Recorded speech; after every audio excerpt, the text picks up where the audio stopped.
Sir നമസ്കാരം. നമസ്കാരം. 2026 തെരഞ്ഞെടുപ്പിന് മുൻപ് കേരളത്തെ ഇളക്കി മറിച്ചൊരു വിഷയമായിരുന്നു ശബരിമല സ്വർണ്ണക്കൊള്ള. അക്ഷരാർത്ഥത്തിൽ ലോകമെമ്പാടുമുള്ള അയ്യപ്പ ഭക്തന്മാരെ ഏറെ വേദനിപ്പിച്ച സംഭവം തന്നെയായിരുന്നു. ഒന്നാം പിണറായി വിജയൻ സർക്കാരിൻ്റെ കാലത്ത് കടകംപള്ളി സുരേന്ദ്രൻ ദേവസ്വം വകുപ്പ് മന്ത്രിയായിരിക്കുന്ന കാലഘട്ടത്തിലാണ് ശബരിമലയിൽ വ്യാപകമായ സ്വർണ്ണക്കൊള്ള നടക്കുന്നത് എന്നുള്ളതാണ് അന്വേഷണങ്ങളിലൂടെ വ്യക്തമായത്.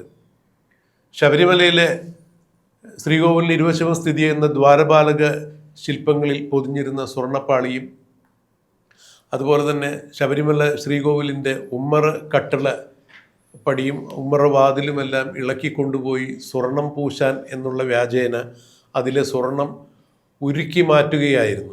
ചെന്നൈയിലെ സ്മാർട്ട് ക്രിയേഷൻസിലേക്കാണത് കൊണ്ടുപോയത്.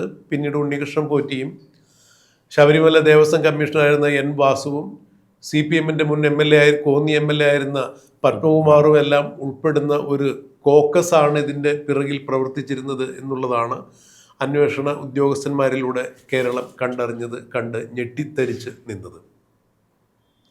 CPM-ൻ്റെ നേതാക്കന്മാരും ചില ഉന്നത കേന്ദ്രങ്ങളും ഇടപെട്ട് ആസൂത്രിതമായി നടത്തിയ സ്വർണ്ണക്കൊള്ള തന്നെയായിരുന്നു ശബരിമലയിൽ അരങ്ങേറിയത്. എന്നാൽ ശബരിമലയിൽ സ്വർണം ഏതളവ് വരെ നഷ്ടപ്പെട്ടിട്ടുണ്ട് എന്നറിയുന്നതിന് ശാസ്ത്രീയമായ പല പരിശോധനകൾക്കും വിധേയമാക്കേണ്ടിയിരുന്നു. ശബരിമലയിൽ UB ഗ്രൂപ്പ് ചെയർമാനായ വിജയ് മല്യ ഏതാണ്ട് 33 കിലോ സ്വർണം ചിലവഴിച്ചുകൊണ്ട് തന്നെയാണ് അവിടെ സ്വർണം പൊതിയൽ നടപടികൾ പൂർത്തിയാക്കിയത് എന്നുള്ളതാണ് മാധ്യമങ്ങളിലൂടെ നാം കണ്ടറിഞ്ഞത്. മാത്രമല്ല ശബരിമലയുടെ ഭണ്ഡാര സൂക്ഷിപ്പുകളിൽ ഈ രേഖകളുണ്ട് താനും.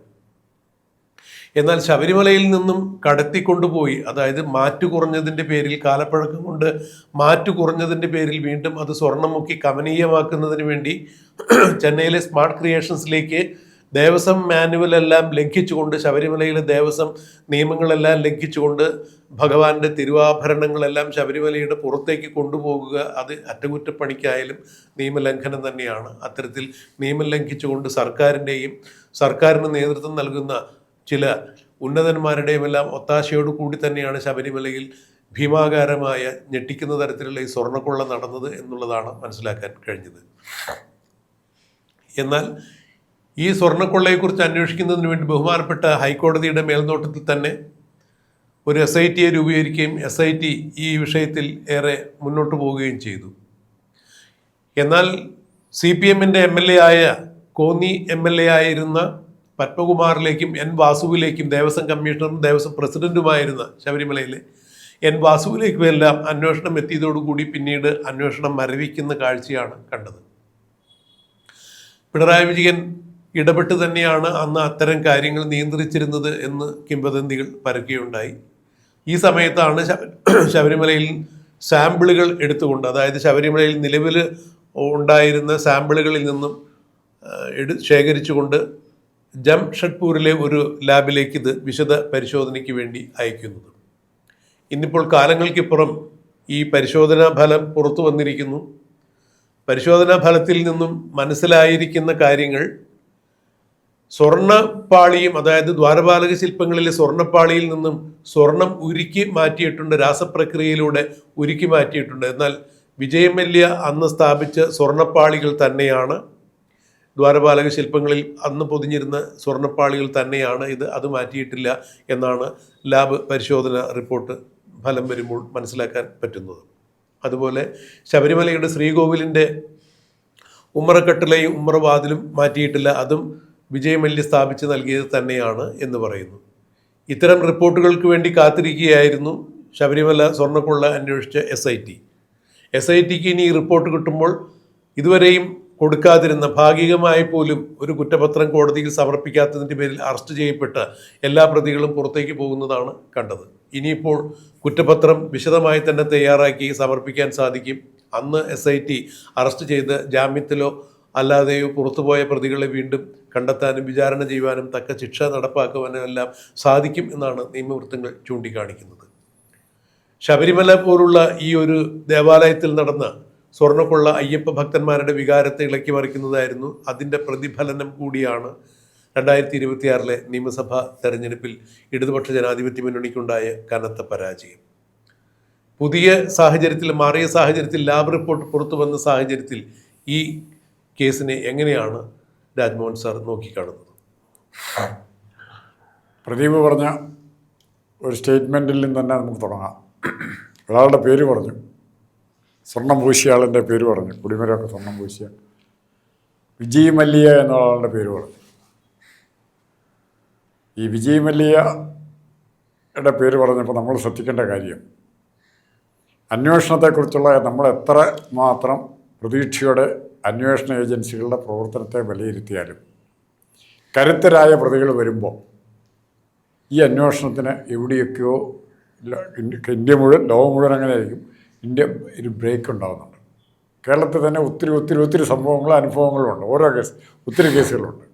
ഇപ്പോൾ നമ്മുടെ TP കേസ് കൊണ്ട് പോന്നാൽ പ്രധാനപ്പെട്ട പ്രതികളിലേക്ക് കേസ് എത്തുന്ന സമയത്ത് തീർക്കുകയാണ്. ഇപ്പോൾ വിജയ് മല്യയ്ക്ക് രക്ഷപ്പെടുന്ന ഏറ്റവും വലിയ കുറ്റാരോപിതനായി വിജയ് മല്യയെ പുഷ്പം പോലെ ലണ്ടനിലേക്ക് പോയി ഇപ്പോൾ എക്സ്ട്രാഡിയേറ്റ് ചെയ്യും, ഇങ്ങോട്ട് കൊണ്ടുവരുമെന്നൊക്കെ പറഞ്ഞ് ഭയങ്കര പ്രസംഗങ്ങളുണ്ട്. പക്ഷെ കൊണ്ടുവരാൻ പറ്റിയിട്ടില്ല. എന്തേ? അല്ല, അതിന് പരസ്പരം കുറ്റവാളികളെ കൈമാറ്റം ചെയ്യുന്ന തരത്തിലുള്ള നിയമങ്ങൾ അദ്ദേഹം ഇപ്പോൾ താമസിക്കുന്ന രാജ്യവും ഇന്ത്യയും തമ്മിൽ ഇല്ല എന്നുള്ളതാണ് അതിൻ്റെ ഒരു തടസ്സമായിട്ട് ഞാൻ മനസ്സിലാക്കി. അപ്പോൾ ഇങ്ങനെ ഇല്ലാത്ത രാജ്യത്തിലേക്ക് അവിടുത്തെ കോടതി ഓർഡർ ഇട്ടിട്ടുണ്ട്, കോടതി വഴി കിട്ടിയിട്ടുണ്ട് കുറേ, പക്ഷെ കൊണ്ടുവരാൻ പറ്റുന്നില്ല നീ. അപ്പോൾ ഈ സ്വർണത്തിൻ്റെ പ്രശ്നം, ഇതിലെ പ്രധാനപ്പെട്ട പ്രതികൾ അവരെ ഇതുവരെ പിടിച്ചിട്ടില്ല. ഇതിപ്പോൾ വേണം, അവർക്ക് നാളെ വേണേൽ പോവുകയും ചെയ്യാം. എല്ലാവർക്കും ജാമ്യം കിട്ടിയിട്ടുണ്ട്. നാളെ അവർ ഏതെങ്കിലും കാരണത്താൽ ഇതുപോലെ എക്സ്ട്രഡീഷൻ റേറ്റ് ഇല്ലാത്ത ഏതെങ്കിലും വിദേശ രാജ്യത്ത് രക്ഷപ്പെട്ടാലോ? അതെ, അങ്ങനെ ഒരു അപകടമുണ്ട്. അവിടെയാണ് ശബരിമല കേസിലെ നിതാന്ത ജാഗ്രത ജനങ്ങളുടെ വേണ്ടി, ഭക്തരുടെ അല്ല എല്ലാവരും പൊതുമുതൽ നശിപ്പിച്ചു എന്നുള്ള ധാരണയോടെ ആ ജാഗ്രത കാണിക്കാൻ പറ്റിയിട്ടുണ്ടോ? സാർ, ഞാനൊന്ന് എഴുതോട്ട് പറഞ്ഞു, സാർ പറഞ്ഞതിൻ്റെ പേര് പൊതുജനത്തിൻ്റെ വികാരത്തെക്കുറിച്ച് പറഞ്ഞതിൻ്റെ പേരിൽ പറഞ്ഞതാണ്. ശബരിമല സ്വർണ്ണക്കൊള്ളയിൽ ഏറ്റവും കൂടുതൽ ജനത്തിന് ഉണ്ടാക്കിയ വേദനയാണ് പിന്നീട് പോറ്റിയെ കയറ്റിയെ സ്വർണം ചെമ്പായി മാറ്റിയെ എന്നൊരു പാട്ട് ലോകം മുഴുവൻ അലയടിച്ച് ഉയർന്നത്. അതാണ് ഇവിടെ ഇരുത്തിയിരിക്കുന്നത്. അതെ. അപ്പോൾ അത് ഞാൻ മനസ്സിലാക്കിയെടുത്തോളം ദുബായിൽ നിന്ന് അവരുടെ സർക്കാരിൻ്റെ ഭാഗമായി ഒരാൾ ഔദ്യോഗിക ഒരു സന്ദർശനത്തിന് വേണ്ടി നമ്മുടെ നാട്ടിലെത്തിയപ്പോൾ അദ്ദേഹത്തിന് ഈ പാട്ടിൻ്റെ ഇത് പാരഡിയാണെന്നോ അല്ലെങ്കിൽ പാട്ടിൻ്റെ സാങ്കത്യമൊന്നും അറിയില്ല. അദ്ദേഹം ഈ ഒരു പാട്ട് പാടുന്ന സന്ദർഭത്തിൽ ഇരുന്ന് പാടുന്നത് കേട്ടു. അത്രത്തോളം ഞാൻ പറഞ്ഞത് ലോകരാഷ്ട്രങ്ങളിൽ ഉള്ള ചില ആളുകൾ വരെ ഈ പാട്ട് സ്വാധീനിച്ചു എന്ന് പറയുമ്പോൾ ആ പാട്ടിൻ്റെ സ്വാധീനം പിണറായി വിജയനെ പ്രതിപക്ഷ നേതൃസ്ഥാനത്തേക്ക് കൊണ്ടെത്തിക്കുകയും CPM-ന് അല്ലെങ്കിൽ ഇടതുപക്ഷത്തിന് 35 സീറ്റിലേക്ക് മാറുന്ന അവസ്ഥയിലേക്കൊക്കെ കാര്യങ്ങൾ തകിടം മറിക്കുകയുണ്ടായി. ഇവിടെ ജനങ്ങളുടെ ഒരു വികാരത്തെ മാനിക്കാൻ അന്ന് SIT നടത്തിയ അന്വേഷണങ്ങൾ പര്യാപ്തമായിരുന്നു എന്നുള്ളത് പരിശോധിക്കപ്പെടേണ്ട കാര്യം തന്നെയാണ്. ഇപ്പോൾ ഇന്നത്തെ മുഖ്യമന്ത്രിയും അന്നത്തെ പ്രതിപക്ഷ നേതാവുമായിരുന്ന VD സതീശൻ അന്ന് പറഞ്ഞിരുന്നതാവട്ടെ, ദ്വാരപാലക ശില്പപ്പാളികൾ, അതായത് ശബരിമലയിലെ ദ്വാരപാലക ശില്പപ്പാളികൾ എവിടെയാണ് വിറ്റിരിക്കുന്നത്, അത് അന്യസംസ്ഥാനത്ത് ഒരു വലിയ കോടീശ്വരനായ വ്യവസായിക്ക് വിറ്റിരിക്കുന്നു എന്നാണ് അദ്ദേഹം പല അഭിമുഖങ്ങളിലും പറഞ്ഞത്. അദ്ദേഹം പറഞ്ഞതിന് അദ്ദേഹത്തിന് ഏതെങ്കിലും തരത്തിലുള്ള സൂചനകളോ അല്ലെങ്കിൽ അത്തരത്തിലുള്ള ഏതെങ്കിലും വാർത്താമാധ്യമങ്ങളിൽ നിന്നോ വിശ്വസ്തരായ ആളുകളിൽ നിന്നോ കിട്ടിയ വിവരത്തിൻ്റെ അടിസ്ഥാനത്തിലായിരിക്കാം. അത് തികച്ചും രാഷ്ട്രീയ പ്രേരിതമായിട്ടായിരിക്കില്ല ഒരു അയ്യപ്പ ഭക്തൻ എന്ന രീതിയിൽ കൂടി VD സതീശൻ അങ്ങനെ പറയാൻ സാധ്യത എന്ന് ഞാൻ മനസ്സിലാക്കുന്നു. എന്നാൽ ഇവിടെ ഇപ്പോൾ സ്വർണ്ണപ്പാളികളുടെ ശാസ്ത്രീയ പരിശോധന വരുമ്പോൾ അത് മാറ്റിയിട്ടില്ല എന്ന് പറയുമ്പോൾ നേരത്തെ രാജ്മോഹൻ സാർ പറഞ്ഞതുപോലെ വിജയ് മല്യ ഇന്ത്യയിൽ വലിയൊരു തട്ടിപ്പ് നടത്തിയിട്ട്, കോടിക്കണക്കിന് രൂപയുടെ തട്ടിപ്പ് നടത്തിയിട്ട് അദ്ദേഹം മറ്റൊരു രാജ്യത്ത് ചേക്കേറി അവിടെ താമസിക്കുമ്പോൾ ഇന്ത്യക്കും ആ രാജ്യവും തമ്മിൽ പരസ്പരം കുറ്റവാളികളെ കൈമാറ്റം ചെയ്യപ്പെടാനുള്ള നിയമമില്ലാത്തതിൻ്റെ പേരിൽ ഇന്ത്യയിലേക്ക് കൊണ്ടുവരാൻ സാധിക്കുന്നില്ല, ഇന്ത്യൻ നിയമവ്യവസ്ഥിതി അനുസരിച്ചിട്ട് വിചാരണ ചെയ്യാൻ സാധിക്കുന്നില്ല എന്നതുപോലെ തന്നെ അന്ന് ശബരിമല സ്വർണ്ണക്കൊള്ളയുമായി SIT അറസ്റ്റ് ചെയ്തവരിൽ പലരും ഇന്നിപ്പോൾ രാജ്യം തന്നെ വിട്ടിട്ടുണ്ടാവുമോ എന്നുള്ള ഒരു സംശയമാണ് സാർ പ്രകടിപ്പിച്ചത്. വിടാനുള്ള സാധ്യത ഇപ്പോഴും നിലനിൽക്കുന്നു. അതെ, ഇപ്പോൾ ഈ ശബരിമല സ്വർണ്ണക്കൊള്ളയുടെ ഈ ലാബ് റിപ്പോർട്ട് പുറത്തു വരുമ്പോൾ തീർച്ചയായും കുറ്റപത്രം സമർപ്പിക്കപ്പെടും, വിചാരണ പ്രോസിക്യൂഷൻ നടപടികൾ അതിവേഗം ഉണ്ടാകും എന്നുള്ളത് എല്ലാവർക്കും അറിയാം. അതുകൊണ്ട് തന്നെ ഇത്തരം ഒരു അപകടം മുന്നിൽ കണ്ടുകൊണ്ട് യഥാർത്ഥത്തിൽ ഇതൊരു ക്രൈം നടന്നിട്ടുണ്ടെങ്കിൽ ഈ ക്രൈമിൽ പങ്കെടുത്ത ആളുകളെല്ലാം നാട് വിട്ടു പോകാനോ അല്ലെങ്കിൽ ഒളിവിൽ പോകാനോ ഉള്ള സാധ്യത ഒരു കാരണവശാലും തള്ളിക്കളയാൻ സാധിക്കില്ല. ഇവിടെ ബഹുമാന്യനായ മുഖ്യമന്ത്രി വി ഡി സതീശനോട് ഒരു മാധ്യമം എന്ന രീതിയിൽ നമുക്ക് പറയാനുള്ളത്, അഥവാ അദ്ദേഹത്തിൻ്റെ ശ്രദ്ധയിലേക്ക് കൊണ്ടുവരാനുള്ളത്, നേരത്തെ പ്രതിപക്ഷ നേതാവായിരുന്നപ്പോൾ ശ്രീ വി ഡി സതീശൻ പറഞ്ഞിട്ടുണ്ടായിരുന്നു, ഈ ദ്വാരപാലക ശില്പപാളികൾ ശബരിമലയിൽ നടത്ത സ്വർണ്ണക്കൊള്ളയെക്കുറിച്ച് സംസാരിച്ചപ്പോൾ ശബരിമലയിലെ ദ്വാരപാലക ശില്പപാളികൾ ഒരു വ്യവസായിക്ക് അന്യസംസ്ഥാനത്ത് വിറ്റിരിക്കുന്നു എന്നുള്ളതാണ് പറഞ്ഞത്. അത് അദ്ദേഹത്തിന് കിട്ടിയ വിവരം കൃത്യമാണ് എന്നുണ്ടെങ്കിൽ ഇപ്പോൾ ലാബ് റിപ്പോർട്ട് പുറത്തു വരുമ്പോൾ സ്വർണ്ണപ്പാളികൾ മാറ്റിയിട്ടില്ല എന്നുള്ള വാർത്ത പുറത്തു വരുമ്പോൾ ഇതിലേതാണ് ശരി എന്നുള്ളത് വിശ്വസിക്കാൻ കഴിയാതെ സാധാരണ ജനങ്ങൾ വലയുന്ന കാഴ്ചയാണ്. ഇതിന് കൃത്യമായി ഭരണതലത്തിൽ നിന്നും ഒരു തീരുമാനമെടുക്കുകയും അന്ന് വി ഡി സതീശൻ പറഞ്ഞ കാര്യങ്ങളിൽ ഇപ്പോഴും അദ്ദേഹം ഉറച്ചു നിൽക്കുന്നുണ്ടെങ്കിൽ തീർച്ചയായും ഈ അന്വേഷണം മുന്നോട്ട് കൊണ്ടുപോവുകയും ഈ ലാബ് റിപ്പോർട്ടിൻ്റെ അടിസ്ഥാനത്തിൽ വാസ്തവത്തിൽ എന്താണ് അവിടെ സംഭവിച്ചിരിക്കുന്നത്, ഇപ്പോൾ ശബരിമലയിൽ ഇരിക്കുന്ന ദ്വാരപാലക ശില്പപാളികൾ യഥാർത്ഥത്തിൽ ഉള്ളത് തന്നെയാണോ, അതോ ഇപ്പോൾ ലാബ് റിപ്പോർട്ടിനെ നമ്മൾ അവിശ്വസിക്കേണ്ടതുണ്ടോ, അന്ന് വി ഡി സതീശൻ പറഞ്ഞ ദ്വാരപാലക പാളികൾ ഏത് വ്യവസായിക്ക് എവിടെയാണ് വിറ്റത് എന്നുള്ള സൂചനകളുണ്ടെങ്കിൽ തീർച്ചയായും അത് കണ്ടെത്താനും അദ്ദേഹത്തിന് സാധിക്കേണ്ടതാണ്. ഭരണം കയ്യിലുണ്ട്, ആഭ്യന്തര വകുപ്പുണ്ട്. അതുപോലെ ഇനിയിപ്പോൾ ദേശീയ അന്വേഷണ ഏജൻസിയെ വേണമെന്നുണ്ടെങ്കിൽ പോലും ഇതിലേക്ക് ഉൾപ്പെടുത്താൻ മുഖ്യമന്ത്രി എന്ന രീതിയിലൊക്കെ ശ്രമിച്ചാൽ അദ്ദേഹത്തിന് പറ്റും എന്നുള്ളതാണ് എൻ്റെ പരിമിതമായൊരു നിയമാവബോധം വെച്ച് എനിക്ക് പറയാൻ സാധിക്കുക. എന്തായാലും ഇതിലെ ദുരൂഹതകൾ ഇപ്പോഴും അകലുന്നില്ല എന്നുള്ളതാണ് എടുത്തു പറയേണ്ട വസ്തുത. കാരണം ശബരിമലയിലെ സ്വർണം നഷ്ടമായി എന്ന് പറയുമ്പോൾ ഏതാണ്ട് 1700 ഗ്രാമിൻ്റെ അടുത്ത് സ്വർണം ഈ ദ്വാരപാലക ശില്പപാളിയിൽ നിന്നും രാസപ്രക്രിയ മൂലം മാറ്റിയിട്ടുണ്ട് എന്നുള്ളത് ലാബ് പരിശോധനയിൽ തെളിഞ്ഞിട്ടുണ്ട് എന്നുള്ളത് ശരിയാണ്. എന്നാൽ യഥാർത്ഥത്തിലുള്ള ഈ പാളികൾ മാറ്റപ്പെട്ടിട്ടില്ല എന്ന് പറയുമ്പോൾ മുൻപ് പ്രതിപക്ഷ നേതാവായിരുന്ന വി ഡി സതീശൻ ചൂണ്ടിക്കാണിച്ചത് ഈ ദ്വാരപാലക ശില്പപാളികൾ അന്യസംസ്ഥാനത്തൊരു വലിയ ഭക്തനായ വ്യവസായിക്ക് വിറ്റു എന്ന് പറയുമ്പോൾ ഇതിൽ ഏതാണ് സത്യം ഏതാണ് മിഥ്യ എന്നറിയാൻ വയ്യാതിരിക്കുന്നു. രാജ്മോഹൻ സാർ ചൂണ്ടിക്കാണിച്ചതുപോലെ അതിലും അപ്പുറത്തേക്ക് മറ്റൊരു അപകടം കൂടി അതിൽ പതിയിരിക്കുന്നുണ്ട്. ഈ സ്വർണം കൊള്ളയുമായി ബന്ധപ്പെട്ട് ഇതിൽ ഉൾച്ചേർന്ന് പ്രവർത്തിച്ചിരുന്ന ആളുകൾക്കറിയാം ഇന്നല്ലെങ്കിൽ നാളെ ഈ ലാബ് പരിശോധനാ ഫലം പുറത്തു വരും. മുഖ്യമന്ത്രി പിണറായി വിജയൻ ഭരണത്തിൽ നിന്നൊഴിഞ്ഞു. അതുകൊണ്ട് ഒരു കാരണവശാലും നേരത്തെ ഇടതുപക്ഷ വക്താക്കൾ എന്ന രീതിയിൽ കിട്ടിയിരുന്ന സംരക്ഷണം ഇനി ഒരിക്കലും ഈ പ്രതികളെന്ന് ആരോപിക്കപ്പെടുന്ന ആളുകൾക്ക് കിട്ടില്ല. ഭരണം മാറിയിരിക്കുന്നു. അതുകൊണ്ട് കൃത്യമായ രീതിയിൽ പ്രോസിക്യൂഷൻ നടപടികൾ മുന്നോട്ട് പോകുന്നതിന് വേണ്ടി സർക്കാരിൻ്റെ ഭാഗത്തു നിന്നും തീർച്ചയായും ഇടപെടലുകൾ ഉണ്ടാവും. അങ്ങനെയെങ്കിൽ തെളിവ് നശിപ്പിക്കപ്പെടാൻ സാധ്യതയില്ല ഇനി എന്ന് മനസ്സിലാക്കി ഇവർ ഏതെങ്കിലും കാരണവശാൽ മുങ്ങിയിട്ടുണ്ടെങ്കിൽ അല്ലെങ്കിൽ മുങ്ങാൻ സാധ്യത ഉണ്ടെങ്കിൽ അതും വലിയൊരു അപകടം തന്നെയാണ്. എന്തായാലും ശബരിമലയിലെ സ്വർണം നഷ്ടമായിട്ടുണ്ട്, എന്നാൽ അവിടെ യഥാർത്ഥത്തിൽ ഉണ്ടായിരുന്ന പാളികൾ മാറ്റപ്പെട്ടിട്ടില്ല എന്നുള്ളത് ഇപ്പോൾ ലാബ് റിപ്പോർട്ട് വരുമ്പോൾ വലിയ ആശ്വാസം തന്നെയാണ്. എന്നാൽ ഇതിൽ കൂടുതൽ അന്വേഷണം നടക്കേണ്ടിയിരിക്കുന്നു. ദേവസ്വം വകുപ്പ് മന്ത്രി കെ മുരളീധരനാവട്ടെ കൂടുതൽ ആലോചിച്ചതിന് ശേഷം റിപ്പോർട്ടുകൾ കൃത്യമായി പഠിച്ചതിന് ശേഷം പ്രതികരിക്കാമെന്നാണ് അദ്ദേഹം പറഞ്ഞിരിക്കുന്നത്.